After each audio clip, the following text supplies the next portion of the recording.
Assalamualaikum warahmatullahi wabarakatuh. Selamat pagi, salam sejahtera buat kita semuanya. Anak-anakku sekalian yang berbahagia,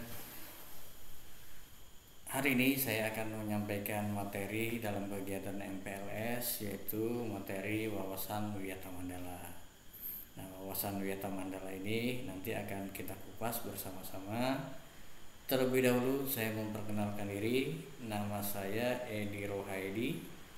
Kebetulan selaku Kepala SMK Pulau Laut Barat. Baiklah, kita lanjutkan materi kita hari ini akan membahas tentang wawasan Wiyata Mandala. Wawasan Wiyata Mandala ini adalah suatu materi yang tidak asing lagi bagi peserta didik baru, apakah itu di SMP, di SMK, semuanya pasti mendapatkan materi ini. Oleh karenanya pada kesempatan ini saya ingin mengingatkan kembali apa itu wawasan Wiyata Mandala dan apa ruang lingkupnya. Nah, pertama kita harus tahu dulu pengertian wawasan Wiyata Mandala.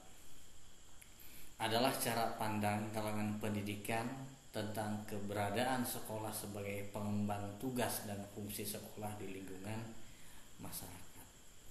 Nah, jadi cara pandang dari masyarakat dunia pendidikan tentang bahwa sekolah itu adalah lembaga pendidikan. Fungsinya adalah mendidik, membimbing anak-anak didik kita sehingga menjadi anak-anak didik yang betul-betul bisa membanggakan nanti bagi keluarga dan orang tuanya. Oleh karena itu, wawasan kita selaku masyarakat pendidikan ikut juga harus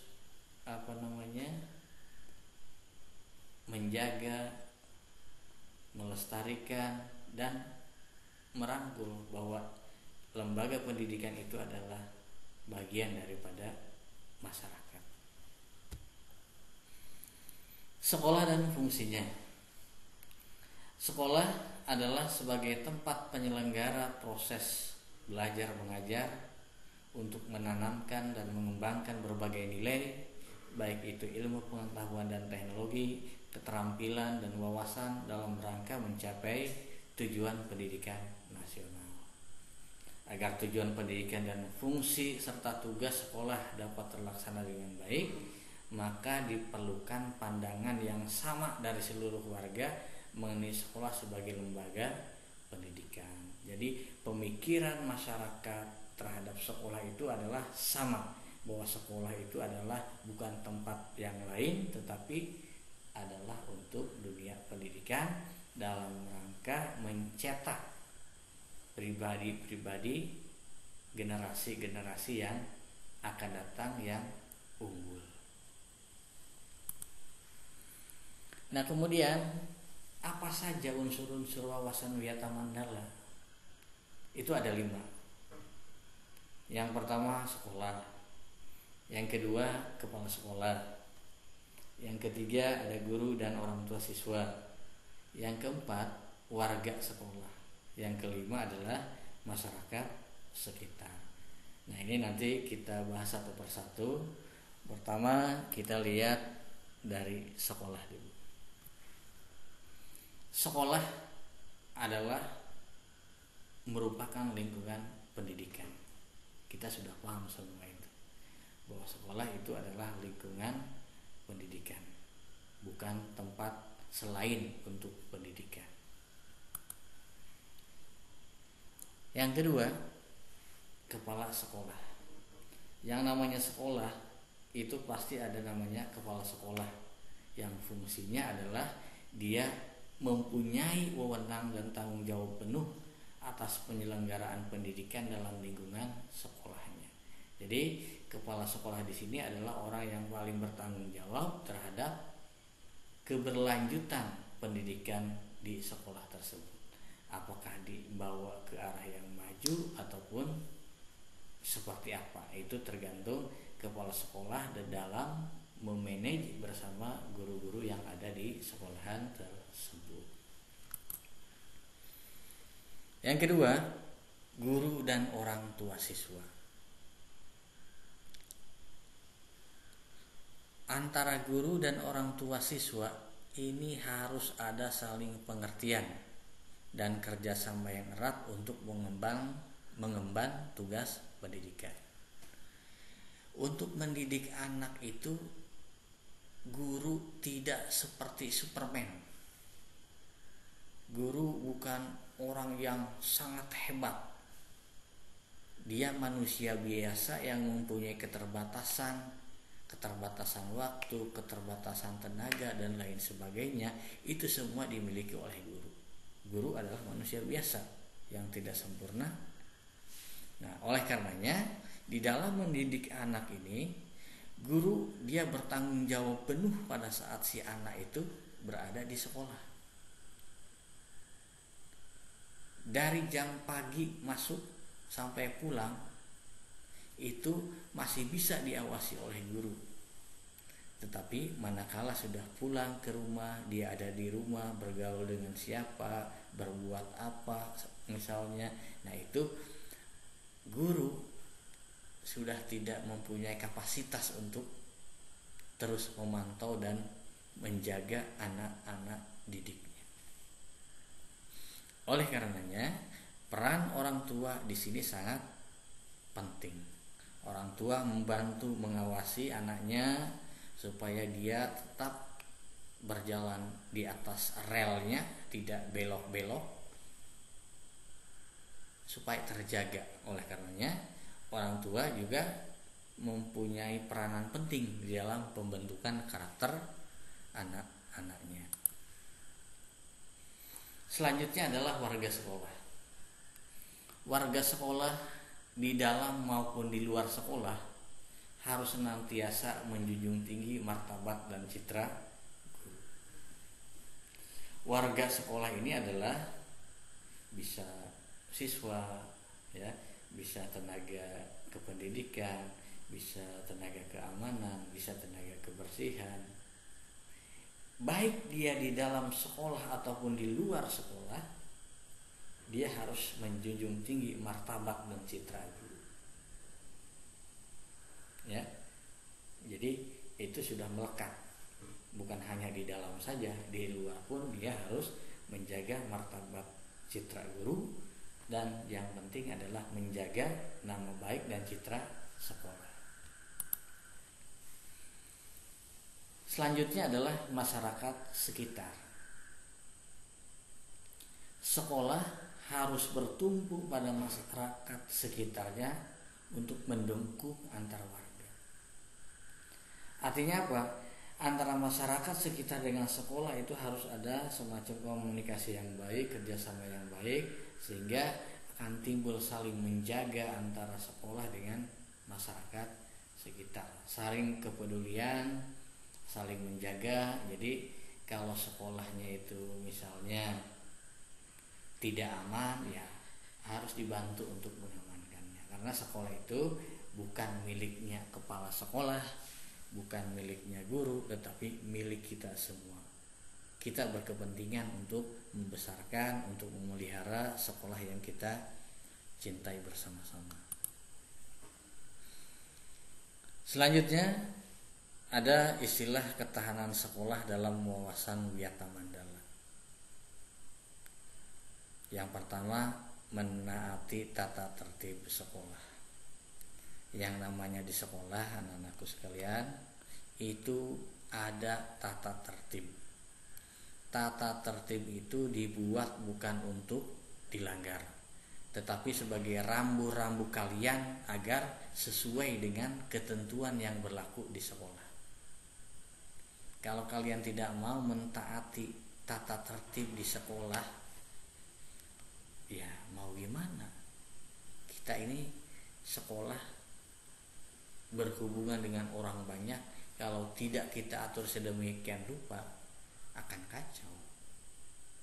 Misalnya mau datang jam berapa saja, mau pakai baju apa saja, mau pakai sendal atau pakai sepatu, terserah. Itu akan membuat keribetan tersendiri, ya, sehingga akan ada ketidakteraturan di dalam lembaga pendidikan tersebut.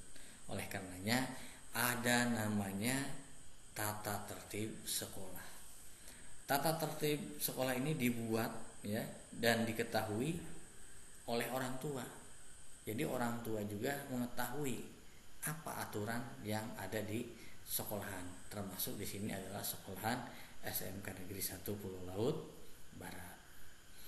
Yang kedua, menjaga nama baik diri sendiri, orang tua, keluarga, dan sekolah. Jelas, kita harus menjaga nama baik, karena nama baik itu adalah modal utama untuk kita mendapatkan kepercayaan dari orang.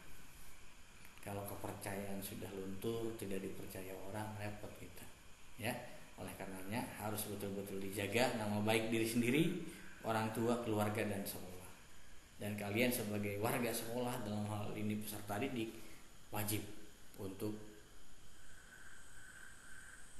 menjaga nama baik sekolah. Yang ketiga, menghormati kepala sekolah, guru, karyawan, dan warga sekolah lainnya.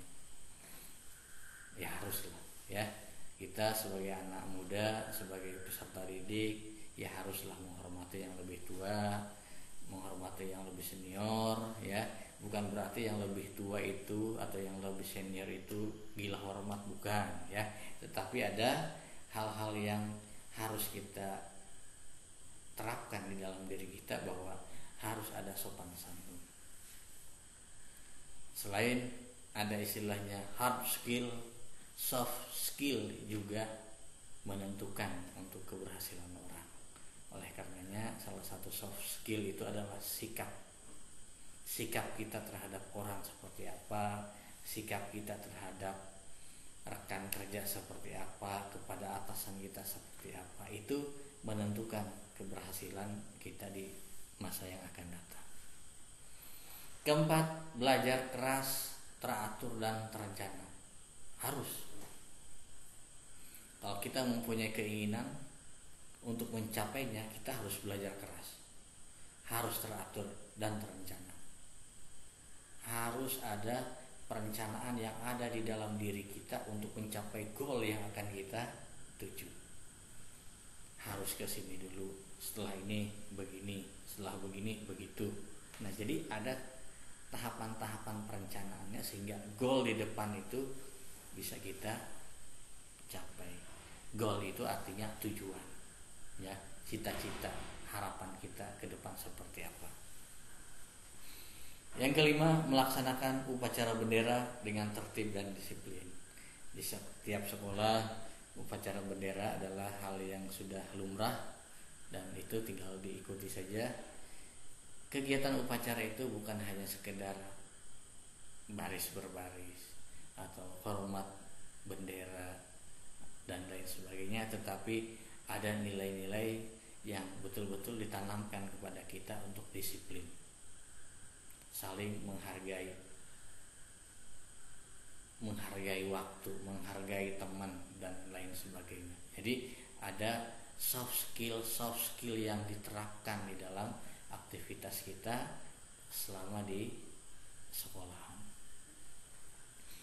Yang keenam, memelihara 7K. 7K ini ya kebersihan, keamanan, kerindangan, ketertiban, kenyamanan, keindahan, dan lain sebagainya. Yang jelas ada 7 itu ya. Dan ini tidak mesti 7, bisa nambah, atau yang jelas intinya adalah seperti itu. Keindahan, kebersihan, ketertiban, kenyamanan, kerindangan, dan seterusnya.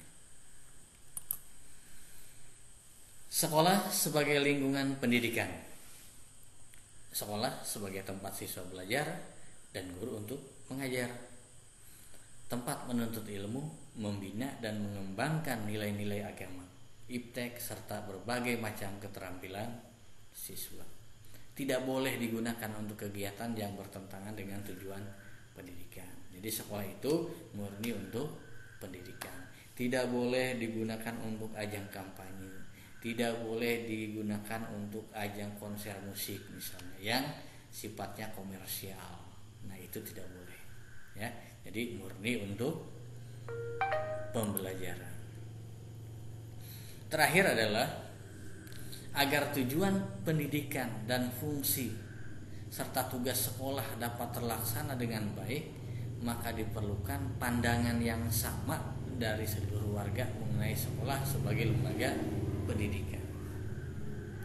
Jadi ini yang harus kita tanamkan di dalam mindset kita, bahwa untuk tujuan pendidikan dan fungsi serta tugas sekolah dapat terlaksana dengan baik, pandangan yang sama dari seluruh warga mengenai sekolah sebagai lembaga pendidikan ini sangat penting.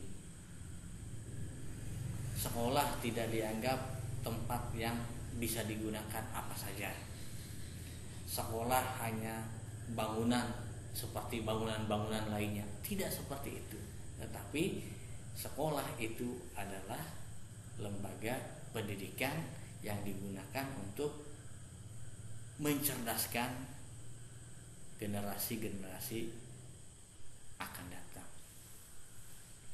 Selanjutnya, wawasan Wiyata Mandala merupakan wawasan yang mengikat seluruh warga sekolah sebagai suatu wahana menuju tercapainya tujuan pendidikan nasional. Jadi ini adalah mengikat. Jadi unsur-unsur yang ada di dalam wawasan Wiyata Mandala itu harus sinergi, harus bekerja sama, sehingga lembaga pendidikan itu bisa berjalan dengan baik, yang pada akhirnya outputnya adalah untuk menghasilkan individu-individu yang secara hard skillnya hebat, secara soft skillnya mumpuni. Nah itu yang diperlukan. Apalagi kita di SMK, ya, harus menjadi siswa yang kompeten. Apa itu siswa yang kompeten? Siswa kompeten itu adalah siswa yang mestinya bilang begini, aku bisa apa? Aku mampu apa? Bukan aku sudah belajar apa, atau aku sudah belajar ini, aku sudah belajar itu. Tidak seperti itu. Tetapi lebih ke arah aku bisa apa. Nah itu namanya kompetensi. Nah di SMK insya Allah kalian akan terus diberikan pembelajaran yang mengarah kepada kompetensi yang sesuai dengan apa yang kalian ambil di jurusan masing-masing. Itu saja materi yang dapat Bapak sampaikan pada kesempatan pagi hari ini. Mudah-mudahan ada manfaatnya, dan silahkan nanti diulang-ulang ya video ini. Kalau kalian belum paham bisa ditanyakan.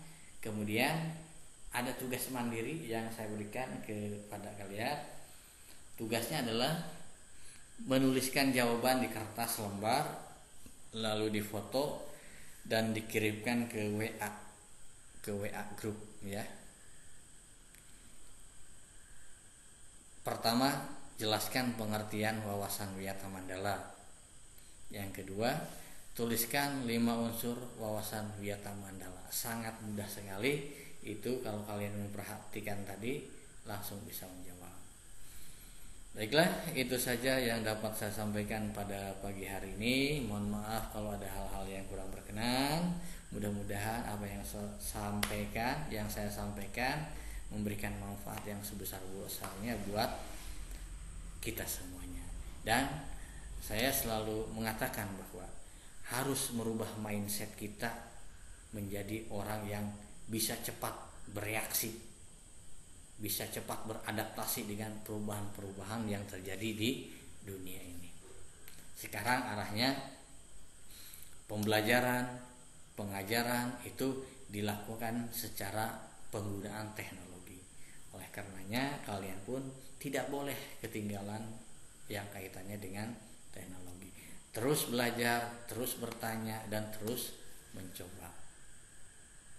Sekian, assalamualaikum warahmatullahi wabarakatuh.